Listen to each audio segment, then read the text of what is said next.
тилекке каршы Кыргызстанда аябай жасалып турган көп жумуштар бар. Кандай гана иштер бар, экономика жактан, билим жактан тегеле айта берсем, өзүңүздөр деле билесиздер. Эми ушул мен жападан жалгыз эле бир сиңдим бар эле, ушуну аябай чоң террористтер бир коррупционердей кылып камап кеткен өтө өкүнүчтүү.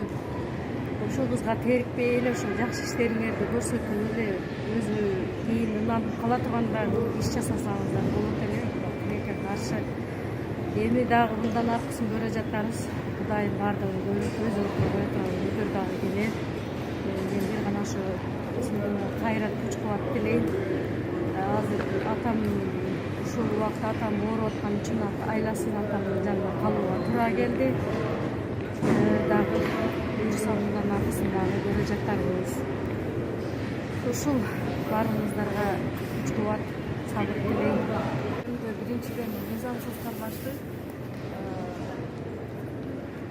кемпир абакты коргоп чыккан жаштардын баары куугунтукка алынганы, мыйзамсыз кармалганы туура эмес.